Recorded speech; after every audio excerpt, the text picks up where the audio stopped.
Big Talk is a member of Odd Pods Media and the ASAP Network.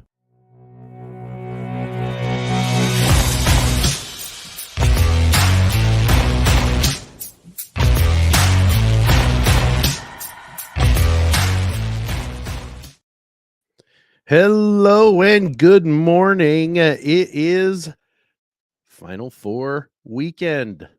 It's Final Four weekend for both the men's and the women's.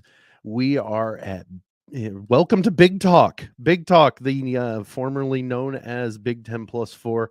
I am your host, Sam Sprunger. Dalton Shetler out today. Not his normal one day a week, but here we are. Final Four weekend. We've got the men's and women's. We're going to look at the one game in the women's that has a Big Ten team playing, and then we're going to look at the men's Final Four. Actually, we may flip that and do the men's first, and then finish up with the women's. It's a excuse me, an exciting time because we're at that culmination of what we've been doing for the past 2 weeks of just immersing ourselves completely in college basketball and really being able to step to the forefront with how great this college game is, because no matter how you look at it, all the upsets, all the no ones, no twos, no threes in the men's Final Four, it doesn't take away from the greatness of this event, because it shows that just because they're higher seeds, and just because, is that a committee problem? Did they misseed, or are these lower teams that much closer to the upper teams that are seeded so highly? And excuse me. And it's really fun to look at. I've got a little bit of a breakdown for each of the matchups and each of the teams for the Final Four on the men's side, and it's just I could honestly see, by looking at these notes and kind of studying it, I could honestly see a matchup of either team against either team.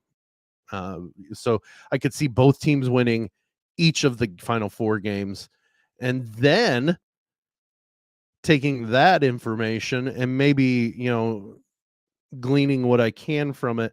I could see both teams winning the national championship that face off on Monday. So it's that to me, this is the most wide open tournament that I've ever seen, and it reminds me of when UConn did it back as a 7 seed. I believe they were a 7 seed. It might have been a 6, but a 7 seed back in 2013.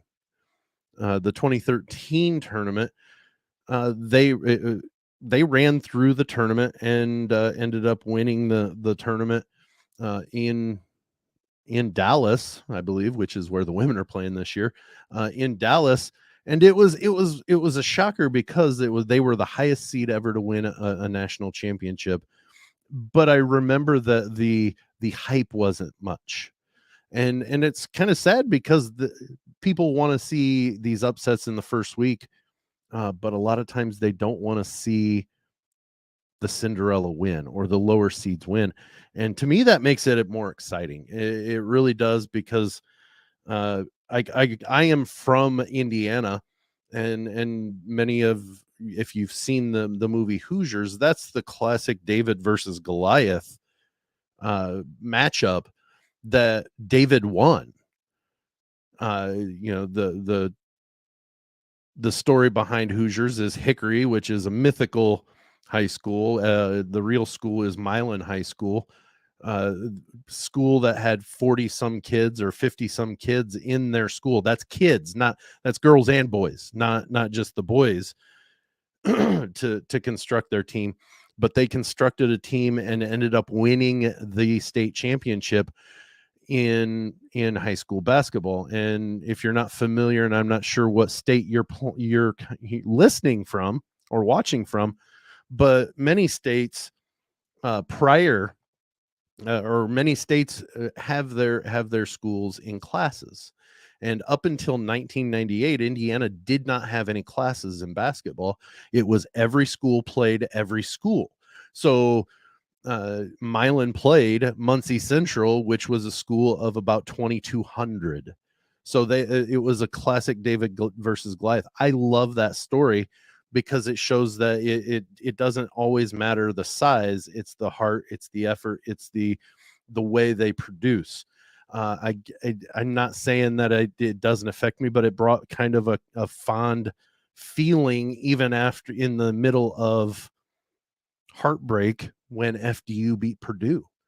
That was a David versus Goliath, almost literally in size comparison. FDU's smallest team in the country, and Purdue's got a 7'4" guy. Then they have a 6'11" guy, and then they have a 6'10" guy. They have all these huge guys, and FDU beat them. It had nothing to do with size. It had to do with execution and the heart. So I like when lower seeds make it to this far. I root for the lower seeds if it's not against Purdue. And I don't have to worry about that this year, obviously. But the matchups, it's a 9 seed and a 5 seed with FAU against San Diego State, and then a 4 and a 5 seed with UConn against Miami. And to think that the 4 seed UConn is the highest seed left in the tournament, doesn't surprise me. UConn was a lot of people's sexy pick to make it to the Final Four, and a lot of people that dark horse to win the national championship because, sorry, excuse me. Some people forget that UConn was ranked number 1 in the country at one point this year, and then they went on a skid. They got beat by the likes of St. John's by 11 at home. They lost to Marquette twice. Now that's not a big knock because Marquette did win the regular season and the tournament title. But it just showed that they were human. They could struggle. And I guess if I hate saying that it's always good to lose. No, it's never good to lose, but you can learn things from losing. And I think if there was a legit run in UConn, the fact that they did get knocked down a little bit and even out of the polls at one point, it did them some good to realize that maybe we need to work a little bit harder. It's not going to come as easily as we thought. And because there were some people that were murmuring about maybe UConn could go undefeated.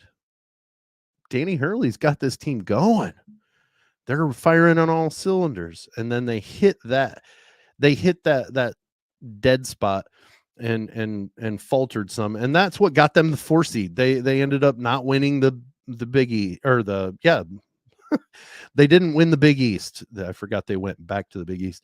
They didn't win the Big East in the regular season or the tournament, so they ended up with a 4 seed. But honestly, a lot of people think they were misseeded. They should have been a little bit higher. Now, would they be here?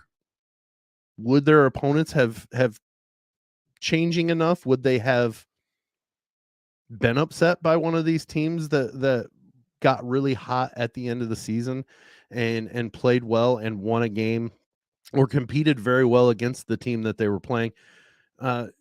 Could they have gotten upset? Absolutely. And so I don't try to look at the what if necessarily, but did the committee make a mistake? It's possible. This tournament is full of what ifs. It just is. What if Purdue wins the second or the game against FDU? I don't think they make it past FAU the way Florida Atlantic is playing. What if Bill Self coaches in the tournament? He didn't have to have his procedure done, and he coaches in the tournament. Would that have been enough for Kansas to advance past the second round? What if Marcus Sasser doesn't pull his groin against Memphis in the tournament? Does he Or does Houston make it past Miami? There are so many what ifs that, I mean, if ifs and buts were candies and nuts, we'd all have a Merry Christmas. It's very complex to play the what if game. So we've got what we got, and it was a great journey to get there. What happens if Purdue beats FDU? I don't think they beat FAU, Florida Atlantic, but maybe that matchup is just different enough for FAU that they lose. Then we're looking at a different Final Four. What happens if they don't call that foul against Creighton in the Elite Eight and San Diego State doesn't hit their one free throw out of two? Does Creighton win that in overtime? What if Marcus Sasser isn't hurt and Houston is able to beat Miami? We are looking at so many different what ifs that we could have 17,000 different combinations. That's not a literal of a Final Four. But we've got what we got because of the way it played out.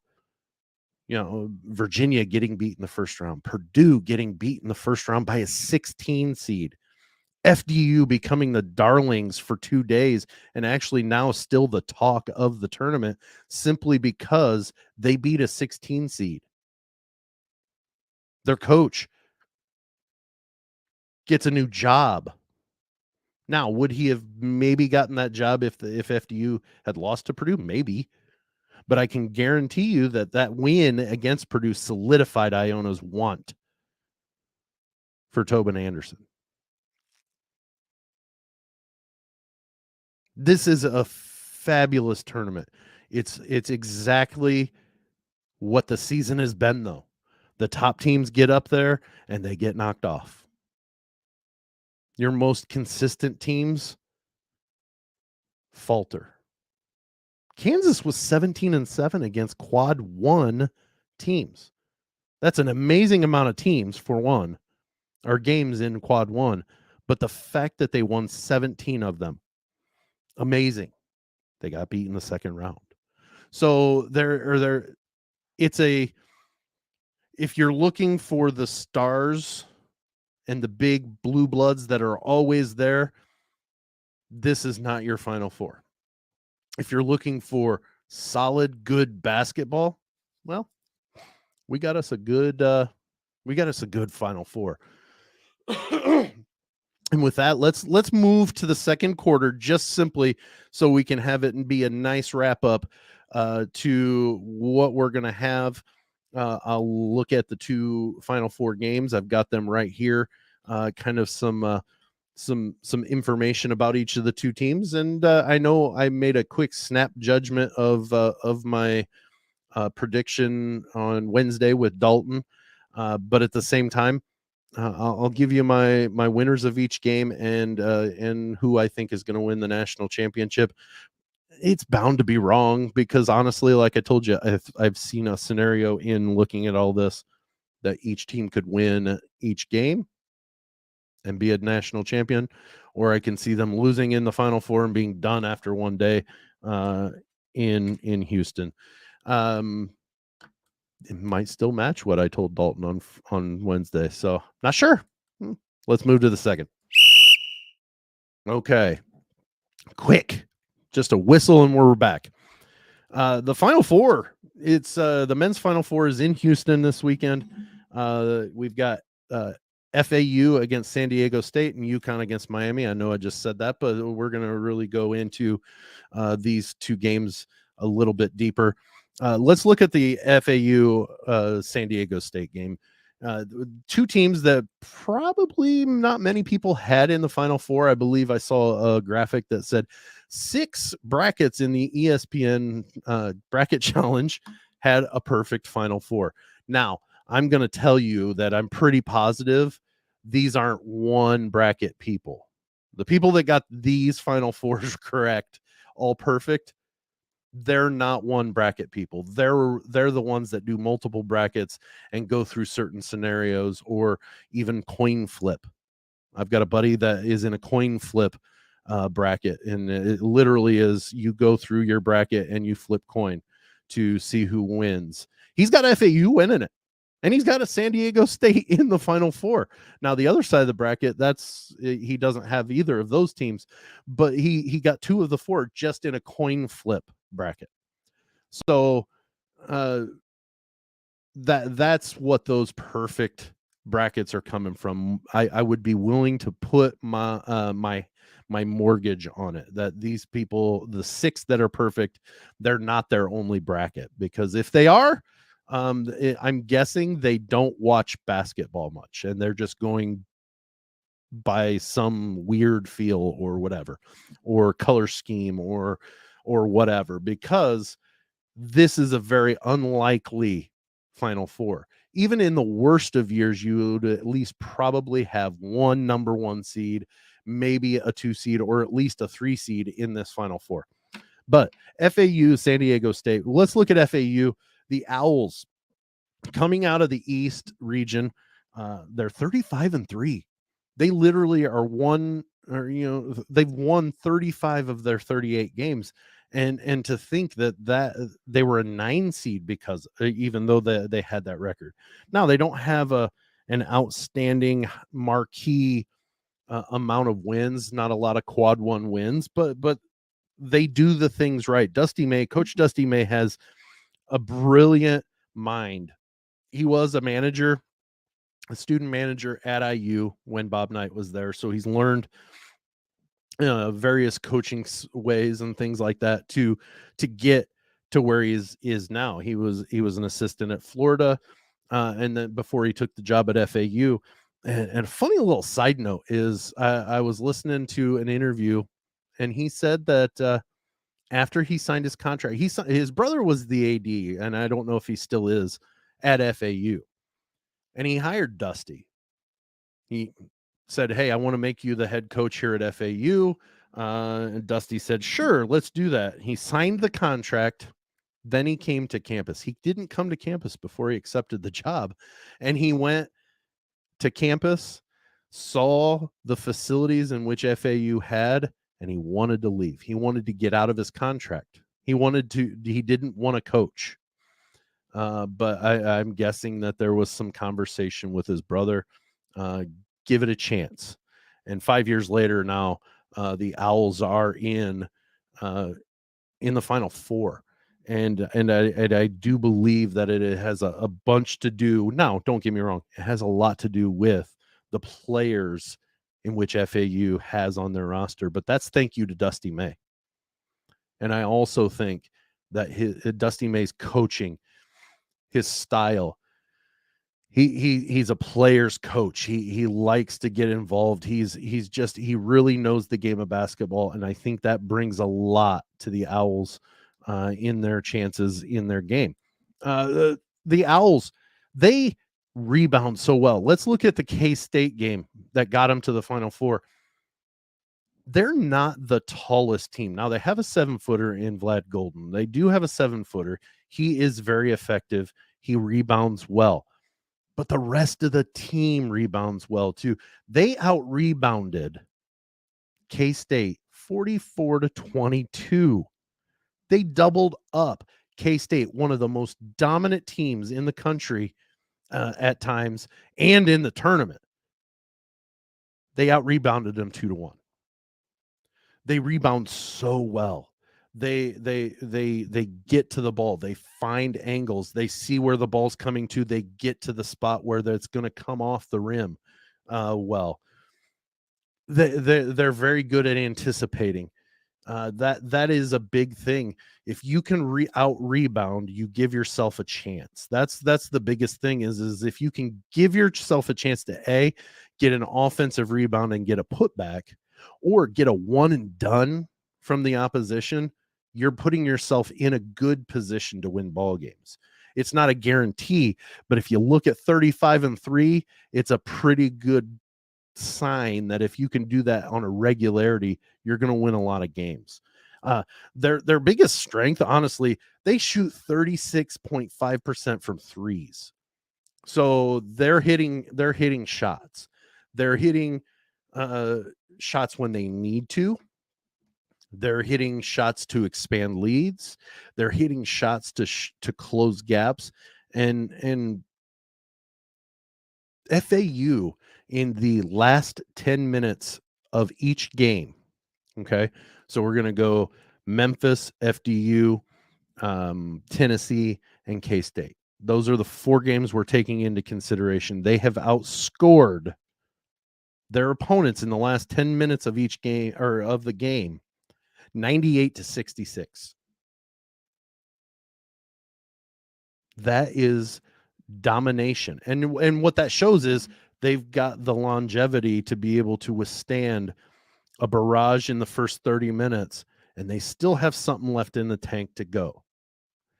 And they've shown that, well, when we hit that last 10 minutes, the other team may be, absolutely drained or draining, much lower on their energy, that the Owls are able to go deeper and go stronger and go harder.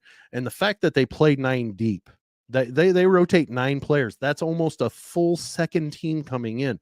So when you can have those players coming in, getting off the bench, and coming off the bench, producing at a good enough level to keep the team close, keep the game close enough that in those last 10 minutes you have your starters, or you have your very close, or your top reserves coming in still kind of refreshed. Oh my goodness. That and honestly, that is a big thing. If you don't have that amount of people to rotate in, the other team will try to wear you down and wear you down and wear you down and wear you down. Well, that's not affecting the Owls. They're able to keep going. Okay, you got more? You got more? What else you got? What else you got? What else you got? And it is shown that they're very able to play with pretty much anybody. They have done it. So they've been physical with Tennessee. The K-State game, they were running up and down with them. When it needed to get physical, they did. They're finding ways to win. Let's look at the other side. San Diego State, 31-6. They are number 2 in the nation on defending the 3. So FAU, their biggest strength, or one of their biggest strengths, is shooting the 3. San Diego State defends it at the second best rate in the country. They play defense. Defense, defense, defense. You want to talk about what the opponents have done in excuse me, in the tournament from 3? 16.9%. That's almost 20% less of what FAU shoots. That is huge. To me, I've always went by the the philosophy of defense wins championships. I still think that if you can shut down a high-powered offense, you're giving yourself a chance to win. Now, their problem is they don't always shoot the ball well. They've got to win 55-54, or 58-57, or 57-56, like it was against Creighton. That's how they win ball games. They shut you down on defense and they score enough on offense, just enough on offense. They haven't run away with any games in the tournament necessarily. I do believe in the first round they won their game pretty handily. This game is going to be a very back and forth game, I think. I don't think it's going to be very high scoring. You might get into the 60s. I think FAU is going to hang around. They're going to be able to maybe produce enough. Maybe they don't shoot only 16.9%, but I don't think they shoot 36.5 from threes. But if they're able to hit a few threes, Vlad Golden gets it going a little bit and gets some rebounds, gets some putbacks, gets one and dones from San Diego State, I think that could give FAU the chance. Honestly, I want to pick FAU. I just don't see what San Diego State's been able to do FAU being able to overcome that. So I'm sorry, but for Owl fans, but I'm going to take the Aztecs. I think San Diego State wins this game. I think it's really close. I think it's really a low-scoring game. It might come down to a last possession, but I just think San Diego State has what it takes to get past FAU, and they go to Monday night. So that's my thought on them in that game. I think San Diego State wins a close one against FAU. Let's go to the other one, UConn and Miami. Let's look at UConn. Well, let's look at UConn. They're 29-8 overall. They have not had a close game in this tournament. Period. They blew out Arkansas. They handled Gonzaga by the end of it, and they what do they do well? They've got a well-rounded lineup. They play defense pretty decently. They rebound. That's the thing is they rebound. They just hammer it home. They have better players, and I use better in air quotes there, better players than FAU, and they do the same thing. They anticipate where the ball's going and where it's going to come off the rim. They do those things. Danny Hurley has this team running at top level and at the right time. If you want your team to be firing on all cylinders, yeah, you would love them to do it at all times, but logically, I don't think that can happen very often to where it happens every single game. He's got them firing at the right time of the year. If you're gonna realize your potential, you want it done in March. Realize what we are and how good we can play and how well we can handle the ball, how well we can protect the ball, how well we can rebound. You want all those facets of the game firing in March. And right now, that's what UConn's doing. They're winning every game by well over double digits. I'm not saying, I know you can't say high double digits, I guess, but that I guess 15 to 20 points every game. And none of them have been close. Interesting stat here, not including Arkansas, because Arkansas was down by 20 plus at the half. UConn has outscored their other three opponents in the first 10 minutes of the second half. So right out of the gate, we talked about FAU using the last 10 minutes of the game and firing and making their, manhandling their opponents. UConn has done it the other way. Right out of the gates of the half, they've outscored their other three opponents 59-18. 59-18. 3 games. That's an average of about 20-6 starting out the first 10 minutes, other than the Arkansas game. And the Arkansas game, they didn't need it. They trailed to Iona. They were close in their other 2 games, and they blew it wide open. The Gonzaga game, I believe it was a 28-12 run out of that first 10 minutes. 28 points in 10 minutes against Gonzaga, who was a lot of other people's sexy pick to go to the Final Four and win the national championship. That tells you what UConn's doing right now. They are firing on all cylinders right now. Let's go to the other side. Miami, 29-6, 5 seed. They're averaging 80 points a game. That is amazing. 80 points a game. Let's top 10% in the nation in free throws, 2-point percentage, 3-point percentage. What doesn't happen when you shoot the ball well? You don't have rebounds. If Miami's shooting the ball well at a high percentage like they can, top 10% in the nation of all teams, UConn doesn't rebound. They don't get the chance. They don't get as many chances. They've produced Miami. The Hurricanes have produced, and I love Jim Larinaga. I absolutely love Jim Larinaga. I loved him. He caught everybody's eye. He caught the country's eye when he took 11 seed George Mason to the Final Four. Oh, and they beat UConn to go to the Final Four.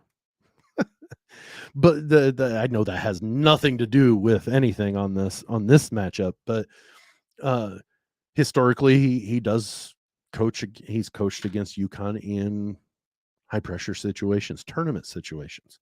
I know Danny Hurley is not Jim Calhoun, but that's what he's not going to cower to UConn playing well. UConn that year when he was at George Mason was a number 1 seed, and they beat him.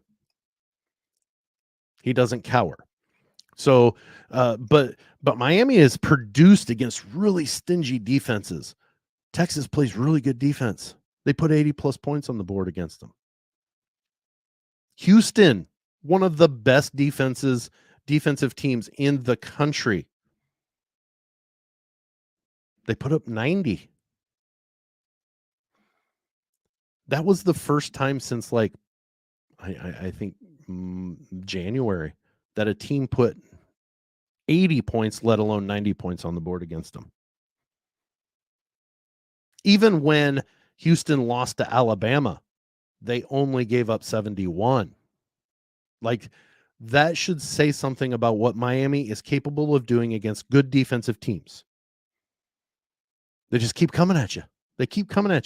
They were down by 13 with 11 minutes to go to IU. Ended up winning by I believe 10 or 11. One of the two.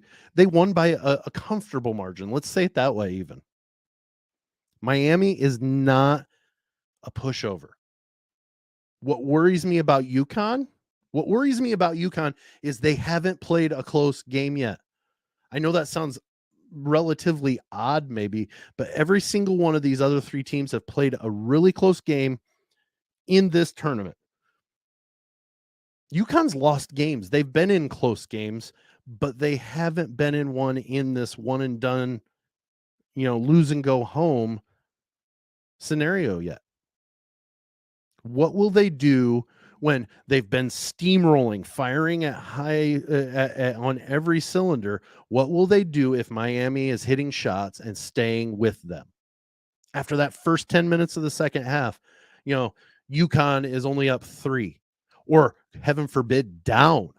They're not used to that. Will they fold and revert back to the team that dropped out of the top 25 because they lost by a few games in a row, including St. John's at home by 11? Do they revert back to that? Or have they overcome that and they will just keep pushing forward and, okay, we took that blow, we're coming right back at it? I think that they fold if that happens. Not because I think they're weak. I just think that they're going to be like, whoa, they withstood our hardest and biggest blow, and they're still coming at us.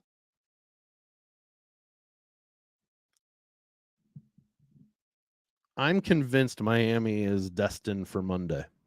I really am. But it's really hard to go against what UConn's been doing. But I keep coming back to they haven't played a close game. They haven't played a close game. Close game. That it makes me think the way Miami's playing. And Miami was down double digits in a couple of their games and were able to come back. So they're proven. So is it possible that UConn gets up double digits and still loses that game because Miami isn't giving in? And they've played just as strong of teams that UConn is. And that's where I keep coming back. I'm taking Miami. I think it's Miami and San Diego State, 2 of the most wonderful cities in the country. And we're on each coast for these 2 teams. And I think it's Miami and San Diego State. I honestly, as much as I want to pick FAU against San Diego State, I want to pick San Diego State against Miami, but I just can't do it. So I think, honestly, I know I said San Diego State the other day. The more I looked into it, I just think that Miami has so much firepower and has the resiliency of firing and pulling back into games even when they're struggling at times. I think Jim Larinaga gets a national championship. So that is my analysis of the Final Four. Take that for what it is, whether you think it is complete poppycock or if I have something going on there. This is a tournament that has been so difficult to try to figure out.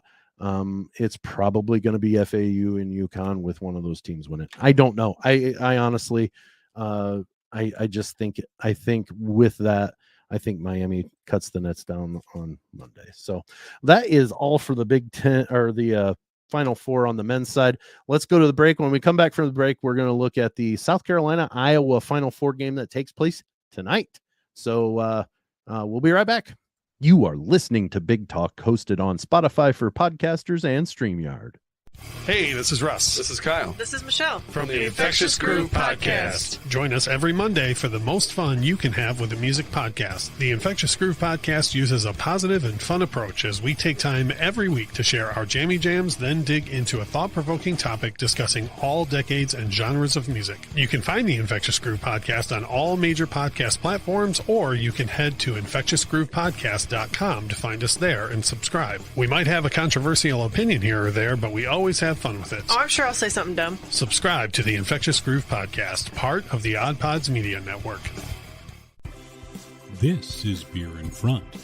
Every week I'll talk about a beer that maybe we've forgotten along the way while we get those check-ins and badges. Being the Chicago beer guy, I'll also talk about great craft beer in the city of Chicago. And remember, sometimes the beer in front of you is the best one yet. That's Beer in Front, part of the Odd Pods Media Network.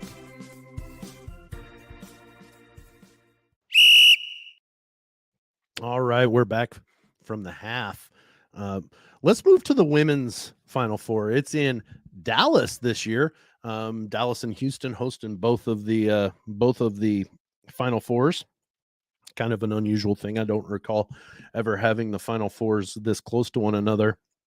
But they're doing it really, really differently. The women's tournament has been always a day behind traditionally, and this year up to this point, a day behind.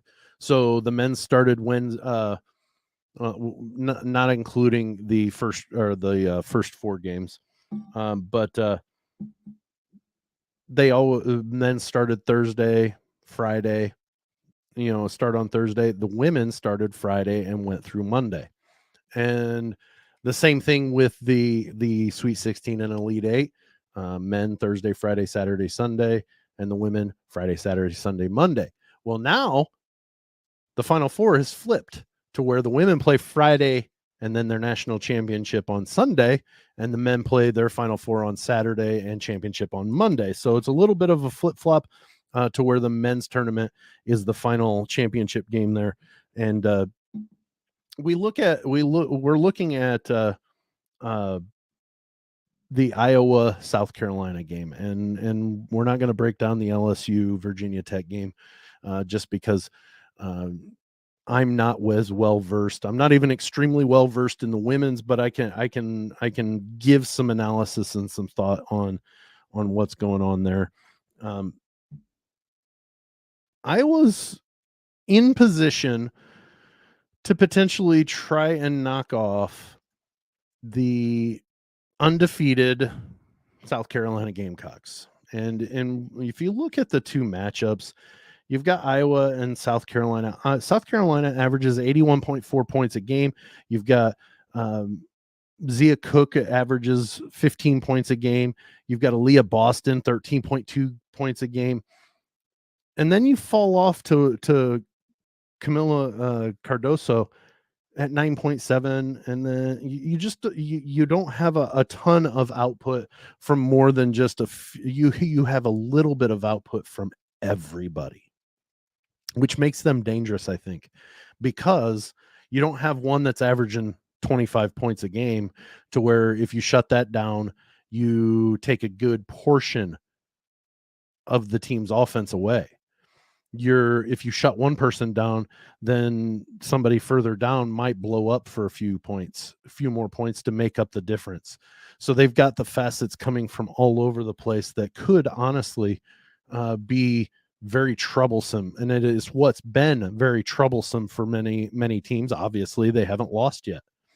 So their biggest thing, though, is their defense. They don't give up a lot of points. I do believe, I don't have it on up right here and have the totals, but I do believe they average giving up about 53 points a game. That's huge. They play defense. And I talked about defense wins championships. And then my pick over on the men's side is a team that is averaging 80 points a game and doesn't necessarily play great defense, but they overcome defenses, stingy defenses. But this is a different animal. You've got they rebound so well. They average 49 rebounds a game. 49. That means they force their the opponents into missed shots, and then they go rebound the ball. They go grab the ball. It's amazing to think that a team averages 49 rebounds a game. That means that the 51 points or 53 points that they give up come on a ton of shots. A ton of shots. Not to mention, you throw free throws in there too. So like, they're not making very many shots, but they're taking a lot. They're forcing the opponents into a lot of bad shots, mistimed shots. They're altering their shots, because they average nine blocks a game, with Aaliyah Boston averaging 2 herself. But they average 9 block shots, so that means they're getting in the realm of the shot to force a bad one. Then they're going to get in the ball. That's how they're winning games. They're suffocating on defense, and then when they do allow a shot off, if they're getting the ball. They're not letting multiple chances for points. So it's a difficulty. You look at the Iowa women. You've got Caitlin Clark averaging 27.3 points a game. Monica Zananu, 17.2 points a game. McKenna Warnock, 11.1 points a game. Then it drops off to Kate Martin, 7.5. But my point is you have somebody that averages 27 points. We've seen Monica Zananu be shut down by a very athletic and long Maryland team. Ended up only taking 4 shots in College Park, because Maryland was just athletic, could push her around, could be in her face and not allow her an easy access to the basket. That's not knocking Monica Zananu. She's just she's got her limitations within a certain realm, and Maryland was able to knock that down and keep her from being effective. Caitlin Clark still scored 30 points. And they got beat by 30 points.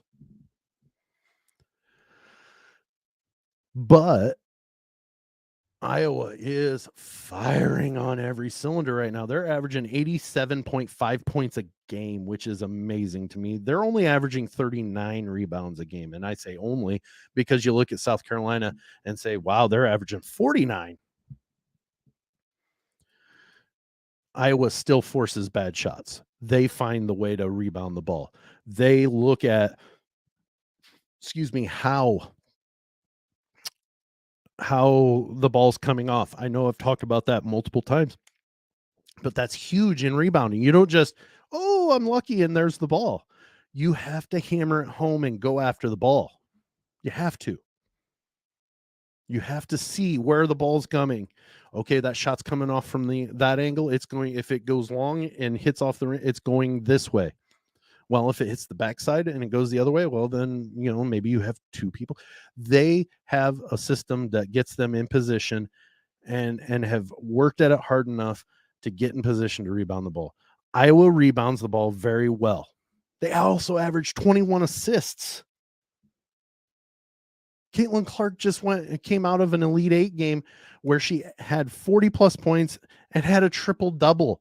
And I do believe that her steals, she had like 5 or 6. So she was close to a quadruple double. A lot closer than anybody would think. No human being in tournament history has ever had a 40 plus point triple double. She is on fire. Is it enough to be able to beat South Carolina? I don't think so. I think South Carolina is much like Maryland and look what South Carolina did against Maryland. They were able to still win by double digits against Maryland. And Maryland is an excellently athletic and long team. South Carolina put it to them.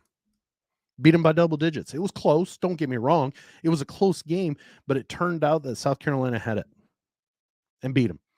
I don't think Iowa's got enough. I think Caitlin Clark will blow up, but I also think that South Carolina is going to just put the screws down on defense to everybody else. Let Caitlin Clark go off, play great defense, play as good as defense as you can on somebody like Caitlin Clark. But if she goes off for 30, that's fine. As long as you shut down everybody else around her, you're not going to have to worry about her going off for that much and upsetting you in the game. I think South Carolina wins this game. I think it's probably double digits-ish. The line right now is 11.5. And to me, that seems like a lot. But at the same time, it doesn't because it's they've played games similar and they can prep for similar styles. Okay, what did we do against Maryland? Same conference. So that helps a little bit as well. What did Maryland do? Right? What did Maryland do to win this game? To beat Iowa by 30 at home. That's why I think it's a tournament that our tournament game that we'll see Caitlin Clark end her college career tonight after that game. So and again, I could be extremely wrong. I hope to see Iowa end South Carolina's run at undefeated, but I just don't know that I see it coming. And it will be sad to see, but by the time we come back on Wednesday, we will have 2 national champions, and we'll be able to talk about that a little bit more in depth. So let's move to the fourth quarter. I have a little bit of a headline. It's not a big one, but it's something that we're going to tease about talking about later on next week. Okay, move to the fourth quarter, and I apologize for the graphic. I had the wrong show name. I have the wrong slide there. Moving to the fourth quarter, a quick headline. I think I want to talk about the Big Ten expansion a little bit. I was talking to Tony, actually. We're talking about kind of what San Diego State's run in this tournament has done to their not value, but value to being added to one of these major conferences. And I want to talk about one that has been talked about since the beginning. We've talked about it multiple times, but it's Notre Dame. They just hired Micah Shrewsbury, and what a great hire, for one thing. What a great hire. Micah Shrewsbury is a great coach. He did what he did at Penn State in his second year. They were competitive with Texas, could have won the game just didn't have enough firepower to take down the Longhorns, and that's okay. But it showed the type of coach that Micah Shrewsbury is. It got him the work he did those 2 years at Penn State, got him that job in South Bend. What I'm looking at is the Big Ten needs to make a push, an even bigger push, I think, to bring Notre Dame in. Historically, it fits so well. It fits so well for the Big Ten to have Notre Dame. They are geographically in the middle of what the original Big Ten is. The Big Ten is the last conference that the football team belonged to before they went independent. They belong in the Big Ten if they're going to belong in a conference. The fact that they have an alliance with the ACC is kind of there was a dust up a few years ago when they made the move to the ACC that the Big Ten wanted Notre Dame. The Big Ten wanted Notre Dame. Notre Dame was fine with it. They were actually wanting to make the move, except for football. And the Big Ten said, no, if you're making the move, we have to have all of you. And that's kind of what the Big Ten has in place. If you're going to join their conference, you have to have Division I football, Division I basketball, and all of it's got to go to the conference. That's what they've always done. And Notre Dame didn't want to do it. It's getting to the point where I think Notre Dame's going to have to make a choice because these conferences are going to keep expanding past 16 with the Big Ten next year. They're going to expand further. The SEC is going to expand further. Whether or not the ACC, Big 12, or Pac-12 expand further, if they don't fold, they're expanding further. There are going to be more than just a few teams in this conference or in these conferences, and Notre Dame's going to have to make a choice. I don't see how they are going to be able to have their autonomy and independence and still play an actual schedule that makes them viable, because these conferences are going to be so big that eventually their whole season minus maybe one game is going to have to be in conference. So Notre Dame's got some choices to make, and I think the Big Ten really needs to push. And it's not because Notre Dame moves the needle. And Dalton and I and Tony and I and Dalton, Tony and I have all talked about Notre Dame's basically the only team left out there that moves the needle, actually physically moves the needle with their presence. But it makes sense that they go to the Big Ten. They have historic matchups against and rivalries against many of the Big Ten teams, and there's some Big Ten teams that will make marquee matchups. With USC moving in, what in the world, what type of game would it be to, in middle of November, have Notre Dame go to the Rose Bowl and play UCLA in a game that matters? That is an amazing thought process, and it's amazing to think about what it is that Notre Dame could provide to the conference and going forward. So that is the Sam Sentinel, and that is the show for today. So let's go to the social media part. If you want to find us on Facebook, just look up Big Talk. Big Talk, type in Big Talk, and it should bring it up. If not, you know what our logo looks like. Go looking.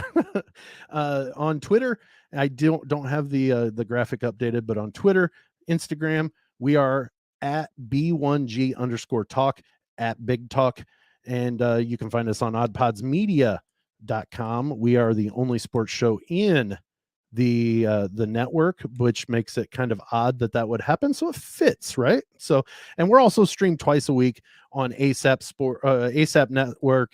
You can get the app on the Google Play store or the App Store.